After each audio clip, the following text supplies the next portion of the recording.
vamos a ver de qué manera el Evangelio marca nuestras relaciones y cómo es que afecta no solo algunas relaciones, tal vez a lo que estamos más acostumbrados, ¿no? A guiarnos tal vez con un hasta lenguaje medio espiritualoide en los contextos de relaciones entre creyentes, pero ¿qué pasa con el resto de las relaciones también? ¿Cómo es que el Evangelio puede desafiarnos en nuestras relaciones? Así que, ¿les parece si leemos?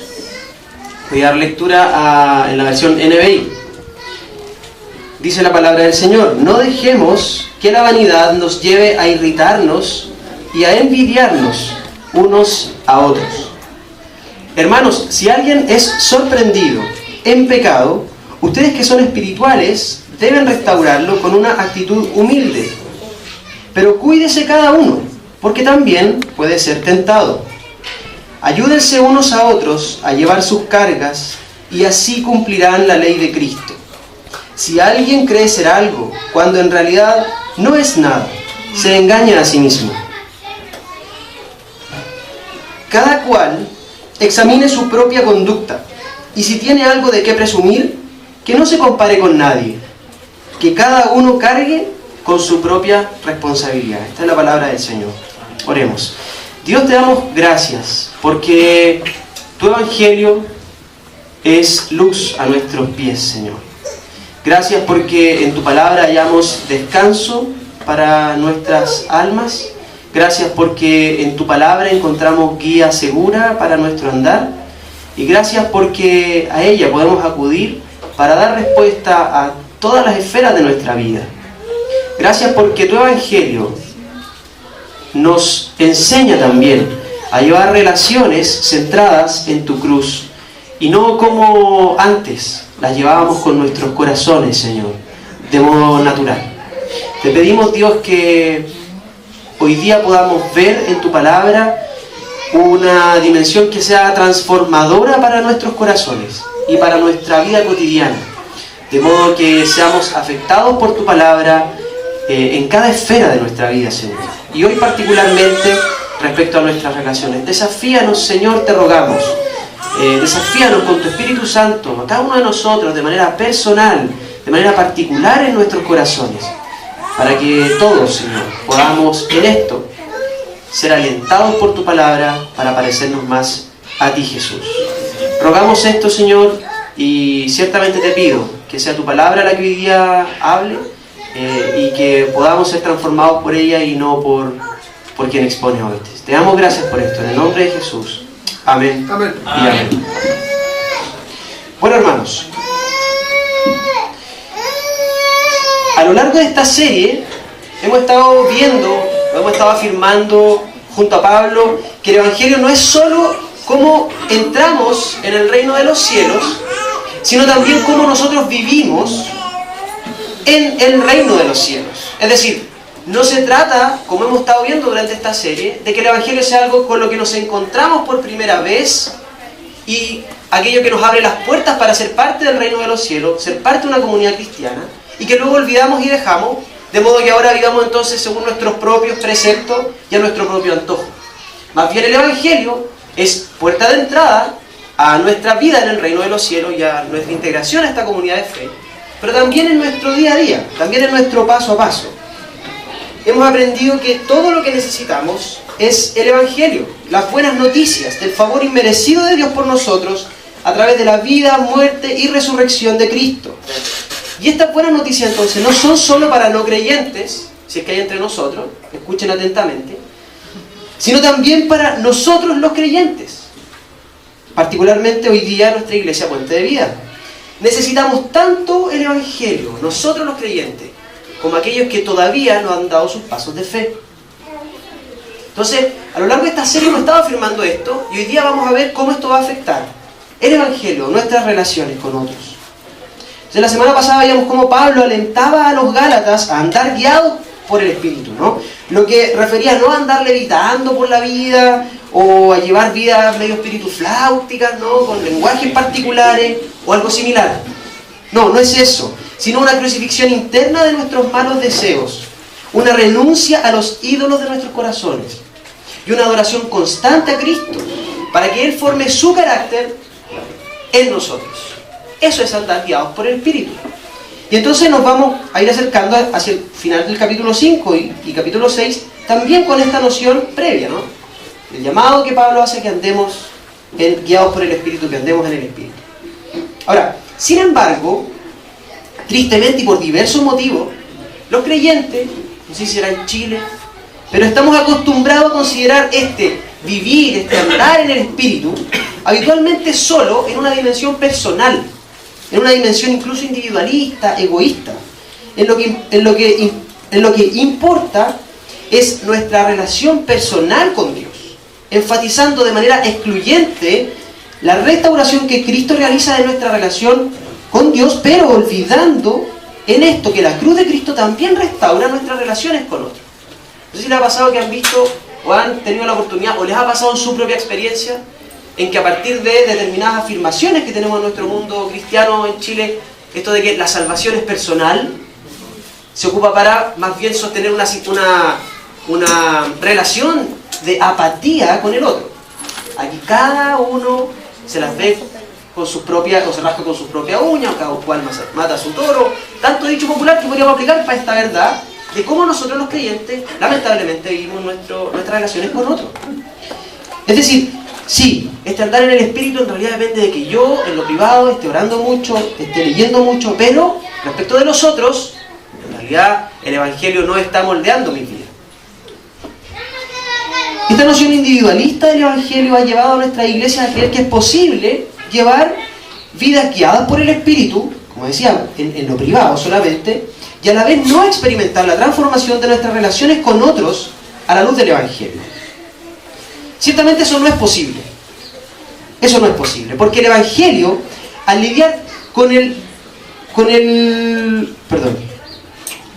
el Evangelio, al lidiar con el verdadero problema del ser humano, es decir, nuestro corazón pecaminoso, nuestros corazones que se rebelan contra Dios y su señorío, también entonces ese Evangelio estará llamado a afectar no solo nuestras vidas religiosas, esto podría ser como en una mirada dualista, ¿no? No solo afectar nuestras vidas religiosas, o en lo religioso, o nuestras relaciones religiosas, no solo nuestros domingos, sino también y especialmente nuestra cotidianidad, nuestro día a día. Y todos esos días están llenos de personas, están llenos de relaciones, y no precisamente relaciones solo con creyentes.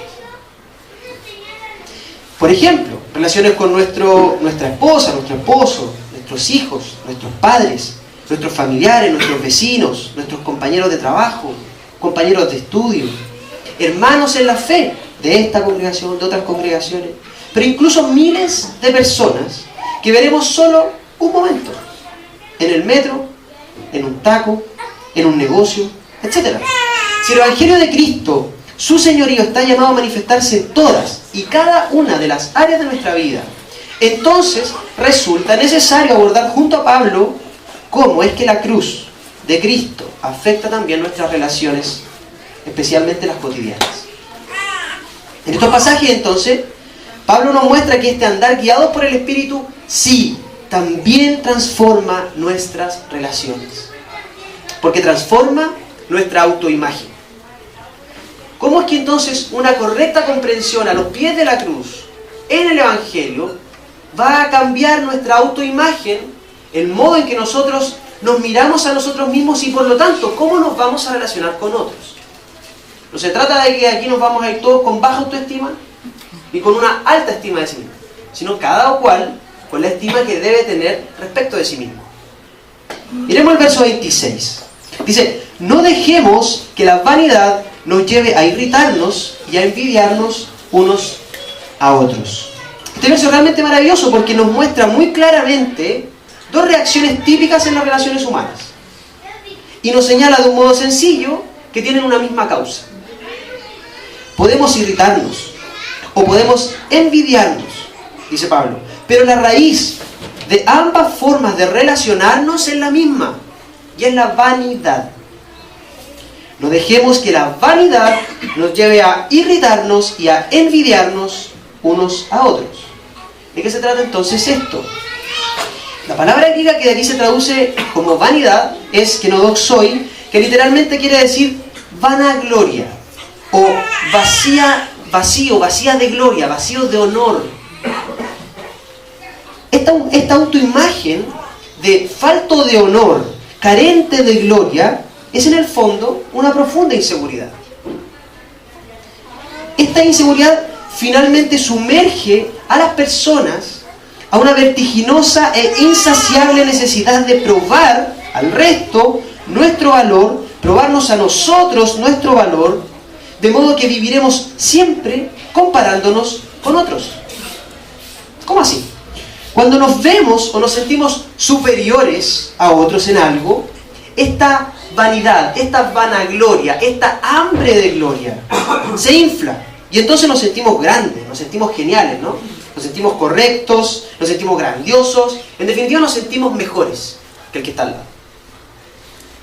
A contracara, cuando nos vemos o nos sentimos inferiores a los demás, nos sentimos devastados y agobiados, porque nuestra vanagloria, nuestra vanidad, nuestra hambre de gloria, nuestra autoimagen no alcanza para ser mejor que los demás, o al menos estar a su altura. Esta vanidad nos lleva a relaciones competitivas, centradas en la opinión que tengo respecto de mis propios logros, de mis fracasos, pero también y principalmente de la opinión, de la imagen que otros tienen de mí. Entonces, esta autoimagen, cuando es vanidad, cuando es vanagloria, cuando tiene hambre y sed de gloria, de honor, de aplauso, no está cimentada entonces en la imagen que Cristo nos da en la cruz. Ese es el estado natural de nuestros corazones cuando no han sido transformados por el Evangelio. Espero que esto de alguna manera a todos les esté haciendo eco, porque a mí me hace muchísimo eco. Nos vemos habitualmente, y eso lo vamos a ver, transitando de un lado a otro y no teniendo la imagen que debiéramos tener en el Evangelio. Y eso también mina las relaciones que tenemos con todos los demás. Pablo entonces está mostrándole a los Gálatas que la vanidad los va a llevar a irritarse o a envidiarse unos a otros. Este irritarse es la traducción de procaleo, que significa competir o retar a competir a alguien, retarlo a una competencia, desafiarlo. Mientras que envidiarse es querer lo del otro, o querer que ese otro no tenga lo que legítimamente tiene. O sea, en el estado natural, rebelde de nuestros corazones, hambrientos de gloria, vanidosos, vamos a tener dos maneras de relacionarnos con los demás. A veces, cuando nos sentimos superiores al resto, los provocamos, ¿no? Los desafiamos, nos ponemos como de frente y les decimos, mira, tal vez sin decírselo, esto es algo que puede estar pasando muy adentro del corazón. Tú estás mirando al otro y ves en el otro un enemigo, o ves en el otro a alguien que es mejor o peor que tú, y estás constantemente desafiándolo. Eso pasa cuando nos sentimos superiores, los provocamos, los desafiamos porque ellos son inferiores a mí. Yo sé que voy a ganador, ¿no? Y no están a la altura, ellos son este otro es tan penca. Yo sé que respecto de él, soy mucho mejor. Otras veces, cuando nos sentimos inferiores, cuando nos sentimos apocados frente a otros, entonces estamos envidiando eso que tienen. Envidiando sus capacidades, sus talentos, sus bienes, su familia, cómo es que otros lo quieren más que a mí, etc. ¿Lo ven, iglesia? Tanto irritarse como envidiarse dan cuenta de maneras diferentes de un mismo corazón vanidoso, vanaglorioso, sediento de gloria. O sea, de un corazón engreído que está demasiado convencido de que vale o que merece más que el que está al lado, y que desafía entonces la inferioridad del que no está a mi altura y lo mira hacia abajo, lo mira con desdén. O siente envidia, por otra parte, de que no sea yo quien tiene eso que el otro tiene. Y entonces lo miro hacia arriba y me siento apocado. Tanto el arrogante como el de baja autoestima, tanto el complejo de superioridad como el complejo de inferioridad, dan cuenta de personas que están atrapadas, que están centradas en sí mismas y que están luchando desesperadamente por sentirse valiosos, por sentirse reconocidos, por sentirse admirados, etc. Estas personas viven compitiendo para ganar valor a expensas de los demás. Estas dos maneras de relacionarse, entonces, reflejan un mismo corazón sediento de ser un winner, de estar arriba, de ser el admirado. Y eso pasa para el que tiene ese complejo de superioridad, ese arrogante y petulante corazón, pero también para el que se siente apocado, siente que no es nadie, siente que no tiene nada. El que se irrita y el que tiene envidia, ambos quieren sentirse orgullosos de sí mismos y superiores respecto a los demás. La diferencia es que hay uno que siente que perdió en esta competencia por la gloria, esta competencia por los aplausos. Pero el otro siente que ganó y por eso mira con desdén al que considera más débil o más penca. ¿Sienten este aroma a gladiadores en el Coliseo Romano que tienen estas relaciones? ¿O a likes de Facebook? ¿O a aplausos y abucheos públicos? ¿O a palmaditas en la espalda? ¿O a conventilleo a nuestras espaldas? ¿Sienten el olor aquí a los hermanos Piñera? Con todo respeto lo digo, ¿no? Lo digo a propósito de la imitación de Kramer, ¿la vieron? De los hermanos Piñera, ¿no? Cuando son niñitos y el papá los hace competir. Bueno, hay una historia también de que el papá le da la mejor mesada al que tenía mejores notas. ¿Sí? Había una semilla de competencia que ustedes pueden ver las consecuencias que tiene hoy en día, ¿no? Bueno, ¿se entiende entonces? Hay una competencia terrible, beligerante, permanente, insaciable cuando las relaciones se plantean porque nos estamos envidiando o porque nos estamos provocando, irritando, desafiando unos a otros. Ahora bien, no se trata de que habemos unos que siempre estamos provocando al resto, ¿no?, los arrogantes, y otros que siempre están envidiando en todos los demás, los apocados. A veces con ciertas personas, en ciertos contextos, respecto a ciertas áreas de nuestra vida, en ciertas relaciones, estaremos irritándonos o envidiándonos, sintiéndonos superiores o inferiores a otros.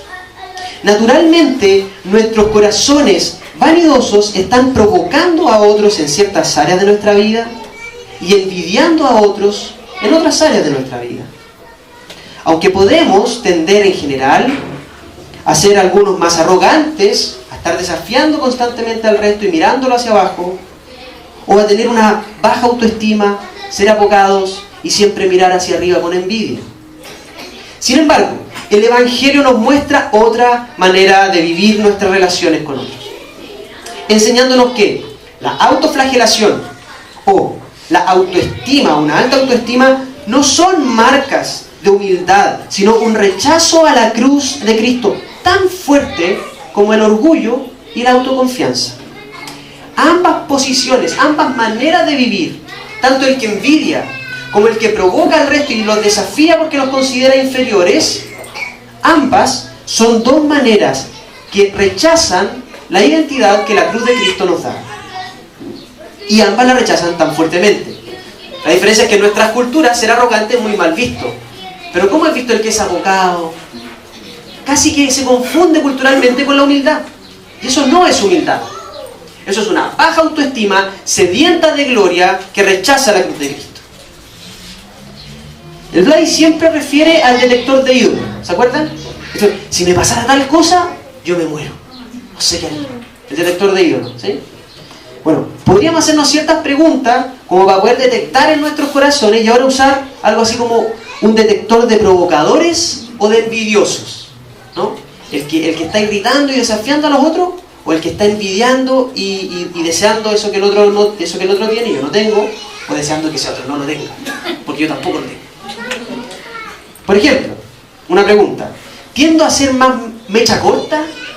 ¿A explotar frente al otro y sus acciones? ¿O más bien prefiero no decir nada porque no quiero perder esa relación? Me daría cosa decirle algo. ¿Tiendo a ser un camorrero, a andar buscando siempre la pelea, siempre la contraria? ¿O más bien prefiero evitar como sea el problema y pasar por el lado? ¿Me siento intimidado, desanimado, avergonzado ante ciertas personas, ante ciertos grupos sociales, ante ciertas clases de personas? ¿Cómo me siento? Ante las críticas, ¿me enojo y paso a la ofensiva, al tiro, echo el caballo encima? ¿O me desaliento, doy excusa, ¿no? Y pucha, ¿sabes que en realidad no puedo más? Me doy por vencido. Por ejemplo, pensamos, oye, yo nunca haría lo que se hizo, o al revés, yo nunca podría lograr lo que él logró. ¿Cómo te miras habitualmente? ¿Y en qué relaciones te miras de una u otra manera? ¿Ante qué personas? Dios, mediante su Espíritu, transforma nuestros corazones que son naturalmente vanidosos, aplicando el Evangelio ¿a dónde? A nuestra autoimagen y a nuestra manera entonces también de relacionarnos con otros. Porque es evidente que la manera en que tú te miras a ti mismo determina la manera en que te relacionas con los demás. Si nuestra identidad y valor dependen de nuestros logros, si dependen de nuestra autojusticia, de nuestras buenas obras, de nuestro desempeño, entonces no hay más salida que relaciones marcadas por nuestra vanidad, por nuestra sed de gloria, por nuestras ganas de reconocimiento, de honor, lo que finalmente nos va a llevar a tener una imagen, una autoimagen de superioridad o de inferioridad. Solamente el Evangelio. Solamente el Evangelio tiene verdadero poder para confrontar y transformar la vanidad de nuestros corazones. Porque nos da una nueva autoimagen. El Evangelio, por una parte, me humilla ante cualquier persona, diciéndome que soy un pecador, merecedor de castigo eterno, salvado por gracia. Pero también me anima, me envalentona, esto para los que se sienten con inferioridad, ante cualquier otro, diciéndome que soy amado y soy honrado ante la única mirada del mundo, del universo verdaderamente importante, la de Dios. Así podemos ser a la vez audaces en nuestras relaciones y no tener miedo al rechazo, pero también podemos ser humildes y no arrogantes. Y así entonces podemos crecer equilibradamente en ambas dimensiones. Porque nuestra autoimagen no se basa más en nuestros logros o en nuestros fracasos, en nuestros likes, en nuestras palmaditas, sino que en Cristo y su obra por nosotros. ¿Cómo se aplicaría esto? Cuando estamos a la defensiva ante alguien o cuando estamos menospreciando al otro. Algunas aplicaciones. Por ejemplo, si te ves a la defensiva, te estás sintiendo inferior a alguien, si estás envidiando a alguien, predícate esto. No es lo que esta persona piensa de mí, ni su aprobación, lo que debe importarme. No es eso lo que me importa. La aprobación que Jesucristo tiene de mí es mi justicia. Esa es mi identidad, ese es mi valor. Por otra parte, si te ves menospreciando a alguien, siendo arrogante en tus relaciones, si te sientes superior, mejor, estás más a la altura, eres un winner, predícate esto otro. Lo que yo pienso de mí no es lo importante. Soy un pecador tan indigno del amor de Cristo como esa otra persona. ¿Ven cómo el Evangelio entonces nos nivela en un solo lugar, que es a los pies de la cruz de Cristo? Esa es la verdadera y real y definitiva autoimagen que estamos llamados a tener como creyentes. No fuera de la cruz, sino transformada por la cruz. Querida iglesia, no olvidemos que somos más malvados de lo que creemos y más amados y aceptados en Cristo de lo que pensamos. Debemos anclar nuestros corazones a Cristo. Es Él nuestra gloria, quien nos da valor e identidad. Somos de Él, en Él y por medio de Él. Hay otro asunto relevante que podemos mencionar respecto a la vanidad de la que Pablo está hablando aquí, ¿no? Y lo que ya expuso en la carta, particularmente en el capítulo 5. Ahí veíamos que hay dos maneras erróneas de llevar nuestras vidas. Y aquí vamos a hacer otro paralelo. Y ambas se oponen al Evangelio, ¿no? Están los moralistas, los legalistas, los que están siempre con el estándar de cumpliendo las reglas. Tenemos ahí al hermano mayor, en la parábola del hijo pródigo, del Dios pródigo. Y tenemos, por otra parte, al libertino, o el libertinaje, o el hedonismo, que rechaza totalmente las reglas no le importa cumplirlas, no se siente a la altura de las reglas porque en realidad ni siquiera las considera en su vida. Bueno, eso es lo que veíamos en Gálatas, ¿se acuerdan? En ambos casos no se goza de la verdadera libertad que da el Evangelio, porque en ambos casos está presente la vanidad de la que hablamos.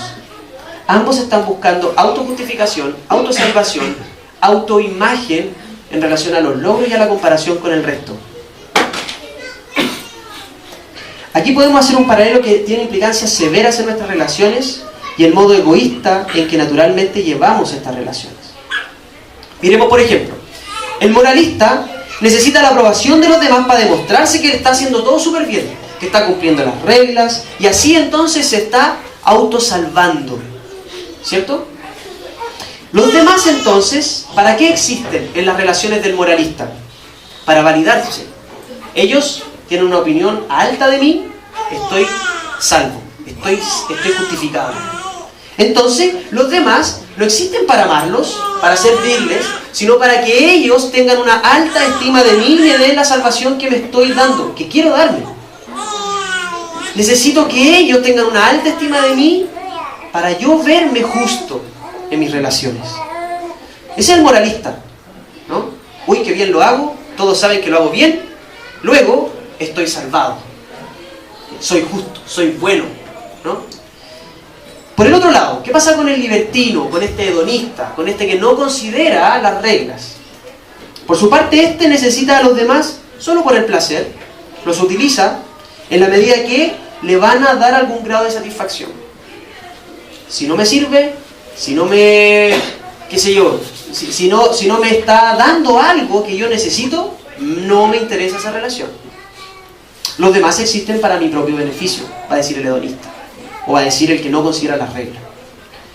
Timothy Keller propone algunas aplicaciones prácticas para algunas relaciones en particular respecto de estos modos de vivir y cómo el Evangelio es una tercera, efectiva y definitiva vía de vida para el creyente.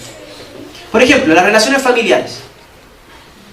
El moralismo dice que uno es esclavo de las expectativas paternas.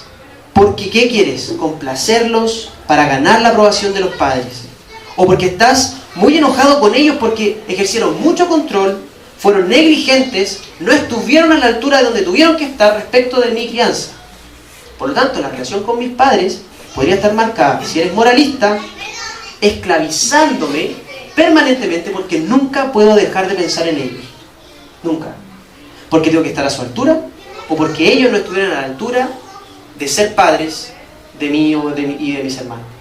Ese es el moralista. Echa encima la regla, sin piedad. El hedonista, en las relaciones familiares, por ejemplo, va a decir, ¿sabéis que no necesito relacionarme con nadie? No estoy ni ahí con los viejos, no estoy ni ahí con mis hermanos. Nadie me importa, salvo cuando me va a convenir. Porque no hay regla para estas relaciones, solamente me interesa que vayan en mi propio beneficio. ¿Qué dice el Evangelio de las relaciones familiares? Que Dios es nuestro definitivo y buen Padre. No necesitamos complacer a nuestros padres terrenales. Por lo tanto, no somos dependientes de ellos y de la imagen que ellos tengan de nosotros, de si ellos están orgullosos o no de nosotros. Nuestro sentido y valor no está ahí, pero tampoco vamos a ser hostiles con ellos, ni los vamos a despreciar porque no me reportan ningún beneficio, como podría decir el hedonista, sino que somos libres en Cristo para amarlos y honrarlos. Esa es la salida que nos da el Evangelio. Ni moralista, ni hedonista o libertina. Respecto a las relaciones sexuales, por ejemplo, ¿cómo el Evangelio puede transformar nuestras relaciones? El moralismo, normalmente el moralista va a ver las relaciones sexuales como algo sucio, ¿no? Como algo de lo que no hay que hablar. El moralista cree que tiene un estándar más alto que el que la Biblia plantea respecto del sexo. Entonces evade el tema totalmente y va a sentirse muy culposo respecto de sus deseos, o va a sentir una necesidad opresiva de tener efectivamente una experiencia sexual. Eso le va a pasar al moralista. Se relaciona de un modo completamente no cristiano, no bíblico, respecto a las relaciones sexuales. ¿Qué va a hacer en cambio el hedonista en sus relaciones? Este que está buscando su propia satisfacción. Eso. como ven el sexo como una cuestión carnal, biológica, de gana, entonces renuncia al deseo humano profundo de tener una relación sexual permanente solamente con una persona que nos muestre su fidelidad y con quien nosotros estemos dispuestos a comprometernos en fidelidad por siempre. Entonces, ¿qué nos dice el Evangelio? El Evangelio nos va a decir, sí, respecto a las relaciones sexuales, Dios creó el sexo es bueno. El sexo es para reflejar la entrega total de Cristo. Por lo que nos entregamos completamente al otro, sin buscar primeramente la satisfacción propia, en el marco del compromiso permanente que constituye el matrimonio. No soy esclavo de la imagen que el otro tiene de mí, soy libre para entregarme, porque lo hago en confianza, ¿no? Pero tampoco voy a relacionarme para obtener satisfacción propia y despreciar, porque tengo la capacidad de reflejar el mismo compromiso que Cristo tuvo al entregarse conmigo, reflejarlo permanentemente con otra persona, en el marco del matrimonio. ¿Qué pasa con las relaciones con otras razas o con otras culturas? Aquí algunos van a saltar y decir, no, en Chile no somos racistas. O van a decir, no, aquí nosotros no creemos que somos los mejores. O que Argentina, por lo menos. ¿Qué va a decir el moralismo? O un moralista. O el conservadurismo, ¿no? Va a sentir siempre que su cultura, que su raza es mejor, que es superior, que su país es mejor, que su modo de vivir es mejor respecto de ese inmigrante que está llegando, respecto del extranjero. Entonces idolatra su cultura o su raza. El hedonista más bien va a ser un liberal y lo único que le importa es la satisfacción propia. Va a decir, ¿sabéis que mira? Todas las culturas, todas las prácticas no son ni buenas ni malas. Solo importa que esas propias culturas vivan acorde a como a ellas les parezca. Y si para ellos está bien una cosa, que la hagan. Y si no está bien, que no la hagan. Pero no vamos a ponernos a dialogar entre culturas ni a exigirnos cosas, ¿no? A propósito, por ejemplo, el debate que hay en Francia con el uso de los burkinis, no sé si han visto la noticia. Unos quieren imponerle una regla y otros dicen no podemos imponerles nada. Porque ellos no tienen ningún fundamento moral para decir nada, pues si al final hay relativismo moral absoluto en esas sociedades. ¿Qué nos dice el Evangelio respecto a nuestras relaciones con otras razas o con otras culturas? Nos dice, mira, Dios salva por su gracia a personas de toda raza, a personas de toda cultura y de todo tiempo. Nada me hace superior a otros. Sin embargo, sí tenemos una convicción moral. No como los hedonistas. Sí tenemos una convicción moral que está arraigada en el Evangelio, fundamentada en la palabra. Por lo tanto, no vamos a temer confrontar a todas las culturas a la luz de la palabra, incluso la nuestra. No idolatramos nuestra cultura, ni nos relacionamos con las otras culturas como que en realidad da exactamente lo mismo que pase. No, somos capaces de desafiar esas culturas a la luz de la palabra, también a la nuestra. Y lo hacemos en amor y humildad porque Dios ha constituido un pueblo de toda lengua y nación. ¿Qué pasa en nuestras relaciones con los no creyentes? ¿Cómo el Evangelio marca estas relaciones? Por una parte, los moralistas van a actuar ofensivamente con los no creyentes, ¿no? Porque yo tengo la verdad, tú no. Tú estás equivocado. Yo voy a la iglesia. Yo leo la Biblia con mis hijos en la noche. Tú no. Por lo tanto, el moralista, que cree que está a la altura de la regla, va a mirar a los demás hacia abajo, a los no creyentes. El hedonista, ¿sabéis que mira? Si rechazáis o no a Cristo, le va a decir, no importa, ¿no? Mientras a mí no me afecten, mientras a mi relación contigo no nos afecte, da lo mismo si tú no crees en Cristo. ¿Qué nos dice el Evangelio respecto a nuestras relaciones con los no creyentes?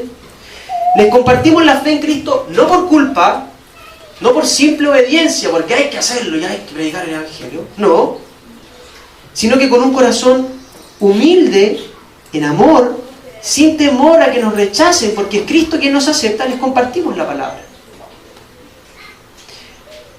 Les hacemos esta invitación porque nosotros también fuimos salvos por gracia y no por nuestras cualidades personales, siempre conscientes de que es Dios quien convence de pecado, a quien Él quiere. El moralista, por una parte, puede creer que hay casos perdidos. No, ese compadre que está en la esquina, a ese curadito de toda la vida en la botillería, no. Casos perdidos. ¿No eras acaso tú un caso perdido? ¿No era acaso yo un caso perdido? ¿Y qué hizo Cristo? Transformó nuestros corazones. Entonces al moralista le podemos decir, relaciónate con los no creyentes con fe en que Cristo puede llamarlo a él como te llamó a ti. ¿Y qué le decimos al hedonista? Ve y predica el evangelio, porque la estima que esa persona tenga respecto de ti, o si eventualmente te rechaza porque se entera que tú eres cristiano, no es tu lugar de valor. Cristo es tu lugar de valor. Ve y comparte el evangelio en amor, humildemente, pero también con fe y arraigado a la cruz de Cristo. ¿Se fijan que es distinto? ¿Cómo esto desafía nuestras relaciones de evangelismo diario? No, que me da cosa predicarle, porque mi grupo de amigos, ay, son todos súper locos. No, esa persona jamás lo irá a predicar porque...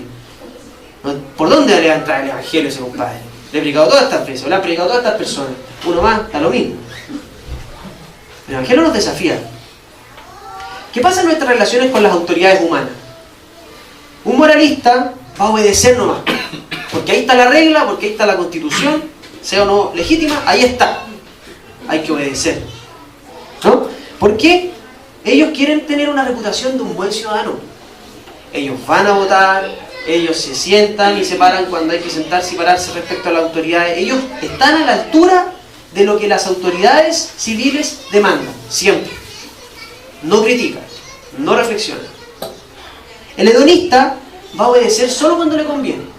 Si esta regla me es conveniente, la pesco y obedezco. Pero si no, no estoy ni ahí. Tengo esa arrogancia. Cuando obedecer va en beneficio de lo que desean. Si no, no van a obedecer simplemente. ¿Qué nos dice el Evangelio respecto a nuestras relaciones con las autoridades humanas? Obedecemos a las autoridades porque ellas han sido puestas por Dios. Aunque si ellas se oponen al Evangelio, nos rebelamos en justicia. Eso nos dice el Evangelio. Nuestro sentido y valor no está en la aprobación de la autoridad humana, pero nuestro sentido y valor, como está en Cristo, y como está en Dios, y Él ha dispuesto a las autoridades, obedecemos. Porque están ahí para premiar al que hace lo bueno y para castigar al que hace lo malo. Ven entonces cómo la vanidad en forma de legalismo o de libertinaje, en forma de moralismo o de hedonismo, destruye nuestras relaciones. Eso ocurre porque ambos no gozan de la libertad que da el Evangelio, sino que viven en legalismo o viven en libertinaje. Pero no en la verdadera libertad de la que Pablo nos ha hablado en toda esta carta de Gálatas. Así podemos ver que entonces, mientras que la vanidad, el hambre de gloria, produce contienda, disputa, enfrentamiento en nuestras relaciones, el Evangelio produce unidad. Esto es lo que vemos en el verso 6.1. Dice: hermanos, si alguien es sorprendido en pecado, ustedes que son espirituales deben restaurarlo con una actitud humilde. Pero cuídese cada uno, porque también puede ser tentado. Aquí Pablo está refiriendo a alguien que está descarriado por un pecado, alguien que ha hecho de este pecado o de este comportamiento pecaminoso un hábito, ¿no? Un patrón, que sin la ayuda o intervención externa no va a poder abandonar. Va a resultar muy difícil, muy costoso.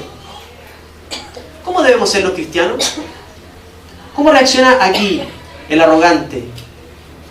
Ese que busca la disputa, el moralista. ¿Cómo reacciona aquí frente a este hermano?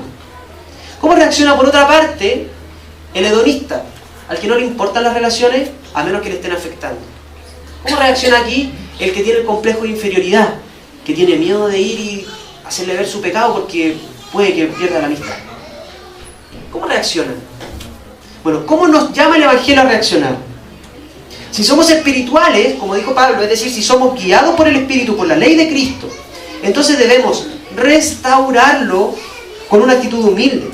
Aquí la palabra restaurar es la misma que se ocupa para colocar un hueso cuando está dislocado, ponerlo en su lugar. Eso duele. Pero también es la misma palabra que se ocupa cuando se arreglan las redes de los pescadores. Que ahora funciona entonces. No funcionaba, ahora funciona. Eso es lo que está diciendo Pablo. A eso es a lo que nos está llamando. Es arreglar, restaurar, que algo vuelva a su curso o al curso al que Cristo lo llamó.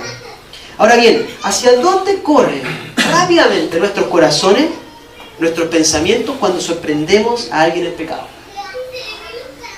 Piensen, cuando usted sorprende a alguien en pecado y sabe que está ahí metido, ¿hacia dónde corren sus pensamientos respecto de esa persona, respecto de esa relación? ¿Quiere hacerlo bolsa? ¿Quiere enrostrarle su pecado? ¿Hagamos leña del árbol caído?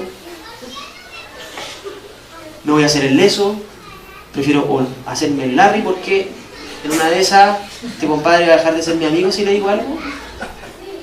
Las consecuencias que esto va a traer son terribles. Y como yo calculo súper bien las consecuencias, entonces mejor no digo nada. ¿Qué nos dice el Evangelio si sorprendemos a alguien en pecado? ¿Se fija que aparecen las actitudes vanidosas, vanagloriosas, de provocación, de arrogancia, de superioridad, o la de envidia, condescendencia, inferioridad? El Evangelio nos dice que no debemos despreciarlos, no debemos mirarlos hacia abajo, no podemos condenarlos, hacer leña del árbol caído, sacar un provecho canuto, porque así yo quedo mejor parado en la iglesia, para mostrar a los demás lo bueno que soy. Porque al lado de ese hermano, pucha que soy bueno, ¿cierto? También nos dice que no debemos envidiar la vida que ese hermano lleno de pecado está llevando. ¡Oh, qué ganas de ser él! ¿Sí o no? O por otra parte, no le voy a señalar su error porque tengo miedo a este fracaso, a perder su aceptación, su aprobación. El Evangelio nos da nuevamente una tercera alternativa. Debemos confrontar su pecado, sí, aunque sea doloroso, teniendo en mente siempre que lo que queremos provocar es una restauración, es arreglar esta red, es volver el hueso a su lugar. Queremos provocar un cambio en el corazón del hermano, volverlo a los pies de Cristo, es decir, a esta dinámica cristiana de arrepentimiento y fe, con una actitud humilde, con una actitud firme, pero amorosa. Porque él es un pecador igual que yo, que necesita la gracia de Cristo tanto como yo.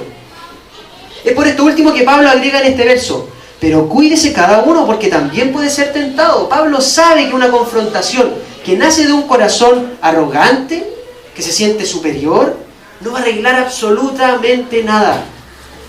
Lo único que logras es echar más condenación a ese hermano. No va a restaurar a nadie, al contrario, solo lo terminas de destruir. Solo podemos confrontar a alguien si humildemente estamos conscientes de que somos capaces de cometer un pecado similar. Áreas de debilidad que tiene. ¿Podemos entonces hacer bolsa en el suelo a ese hermano? ¿Es el llamado que nos hace Pablo? Claramente no. Veamos por ejemplo el verso 2 del capítulo 6. Dice: ayúdense unos a otros a llevar sus cargas, y así cumplirán la ley de Cristo.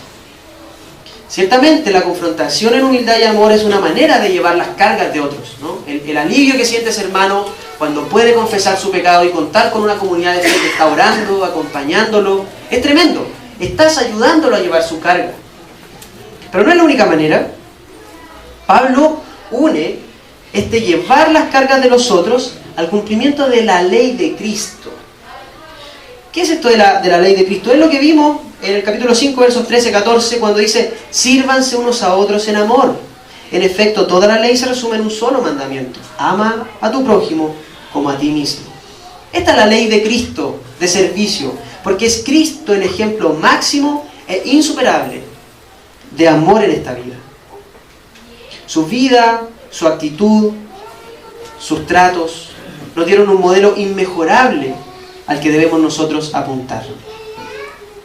Este amor, ¿cuándo se hace práctico? Cuando no dejamos que nuestros hermanos lleven solo sus cargas. Puede tratarse, por ejemplo, de una obligación: la crianza de los hijos, el estudio, el trabajo. Puede ser una dificultad particular que está pasando. Puede ser un problema, ¿no? Un problema familiar, un problema con la casa, un problema de pareja, un problema en el trabajo. Como sea, las cargas se alivianan de un modo súper sencillo. Todos lo sabemos. Si alguien lleva una carga grande, y Pablo nos está diciendo: ayúdense, lleven las cargas los unos de los otros, sírvanse como Cristo, hay que hacer algo súper sencillo. Agacharse un poquito, ponerse pegado al otro, poner las manos arriba y ayudar a sostener. Así de simple. ¿Cómo esto se ve entonces? Es necesario estar pegadito, es necesario agacharse, es necesario prestar brazos, tronco, pierna, tiempo para sostener. Es decir, los cristianos debemos escuchar a ese que está en problemas y que tiene una carga. Debemos empatizar, pero no solo de alguna manera. Por ejemplo, si su carga es económica, entonces yo solo le ayudo a cargar una carga en lo económico, ¿no? Si su carga es familiar, solo le presto soporte emocional. Solo lo ayudo a cargar emocionalmente y presto el hombro para que llore. El Evangelio nos desafía a llevar las cargas de un modo integral, como Cristo lo hace con nosotros. Y esta ayuda o esta carga que se aliviana física, emocional y espiritualmente. Pablo le dice a los Gálatas, así estarán verdaderamente cumpliendo la ley de Cristo. Recordemos el problema que tenían los Gálatas respecto al cumplimiento de la ley, ¿no? Estos moralistas que querían achacar circuncisión, leyes culturales, etc. Le dice, mira, ¿quieren cumplir verdaderamente la ley? Sí, la ley de Cristo es esta. Sírvanse, ayúdense a soportar sus cargas. Somos libres entonces para llevar con gozo y agradecimiento las cargas de otros, porque Cristo llevó las nuestras. No vas a mirar al otro y sus cargas como, bueno, por algo está ahí, se las merece, que lidie él con lo suyo, porque yo estoy un poco más arriba y lo miro hacia abajo. Ni tampoco lo miro como con sus cargas, sintiéndome yo que jamás podría aportarle nada a esa persona, porque me siento apocado. Tú sí puedes ayudar a esa persona a soportar sus cargas de manera emocional, física, espiritual. Entonces, continúa Pablo en el 6 del 3 al 5. Dice, si alguien cree ser algo, cuando en realidad no es nada, se engaña a sí mismo. Cada cual examine su propia conducta y si tiene algo de qué presumir, que no se compare con nadie. Que cada uno cargue con su propia responsabilidad. En el verso 3, recuerda a los que se creen superiores que en realidad no son nada. Y esto es estrictamente cierto, porque sabemos que, separados de Cristo, nada podemos hacer. Es Él que nos da total valor a pecadores perdidos como nosotros. Eso es cierto entonces. Sin embargo, lo que está señalando Pablo se vincula más bien con llevar las cargas de los otros. Esto de que el que se cree superior a los demás se va a sentir demasiado importante como para tener un corazón de siervo y ponerse a mirar dónde están las cargas de mis hermanos, agacharme y ayudarlo a soportar. Yo soy muy importante para esto, esa persona está ahí por algo, no me meto allá. Esa va a ser la actitud del moralista, esa va a ser la actitud del que se siente superior, del arrogante. Miremos el verso 4. Cada cual examine su propia conducta y si tiene algo de qué presumir, que no se compare con nadie. Como vimos, la vanidad lleva constantemente a compararse con los demás. Para provocarlo, para desafiarlo, para hacerlos competir y que en esta disputa vea a él y vean todos que yo soy mejor, o para envidiarlos, porque tiene eso que yo no tengo, o porque simplemente quiero que no tenga eso. Sin embargo, el Evangelio nos llama no a compararnos con otros, sino a de alguna manera juzgarnos a nosotros mismos. Y esto a los pies de la cruz de Cristo. No le dice al moralista, júzgate tú, moralista, con tu estándar moralista, ni le dice al que se siente inferior, al que se siente apocado o al hedonista, júzguese usted según sus propias reglas. El Evangelio nos dice, a los pies de la cruz de Cristo, cada cual examine su propia conducta. Los creyentes debemos evaluar nuestras propias oportunidades de vivir para la gloria de Dios. Debemos mirar si es que efectivamente el Señor nos ha dado talentos, nos ha dado capacidades, nos ha dado amistades, relaciones en las cuales podemos glorificar a Cristo. ¿Tenemos eso? Claro que lo tenemos. Bueno, ¿cómo respondemos frente a esas oportunidades? ¿Cómo respondemos ante las debilidades que enfrentamos en la vida? Por ejemplo, si yo estoy en un entorno egoísta, súper competitivo, toda la gente que está alrededor nuestro es súper egoísta y súper competitiva, bueno, tal vez en relación a ello, comparándome con ello, yo puedo ser súper amoroso y súper servicial. ¿Sí o no? Porque en el país de los ciegos, el tuerto es rey. Es fácil compararse con otro. Y esto me podría hacer sentir orgulloso si me comparo con los demás. Me podría llevar a creer que en realidad yo soy súper amoroso, soy superior a ellos, por supuesto. y no voy a buscar crecer nunca en el amor porque ya estoy arriba. Soy el más amoroso en este entorno egoísta y competitivo. ¿Sí o no? Entonces ya no crezco en el amor, ya estoy lo suficientemente amoroso como para irme de aquí para el cielo, ¿no? Pero la estatura que tenemos por delante, a la cual Dios nos lleva, es la estatura de Cristo. ¿Cómo estamos respecto de su amor en ese entorno egoísta y competitivo? Falta muchísimo. Y sabemos que Él termina la obra, que no depende de nosotros, pero estamos en este proceso de santificación. Entonces sí hay más amor respecto del cual podemos crecer. A pesar de que en tu entorno tú ya estés lo suficientemente amoroso. ¿Se fijan que compararse con el resto entonces te sitúa en un lugar que no pertenece al cristiano? Que te impide seguir creyendo en los dones, seguir creciendo en los dones y seguir creyendo entonces que Dios está avanzando su obra en nosotros. Bueno, por otra parte, por ejemplo, puede que esté ejercitando mis dones para la gloria de Dios, por ejemplo en mi trabajo. Estoy poniendo color, confiando en Cristo, pidiendo su fuerza y su sabiduría, y estoy ejercitando mis dones para su gloria, para el bien de los demás. Pero como mi entorno es súper talentoso, son todos tan capas, me desanimo.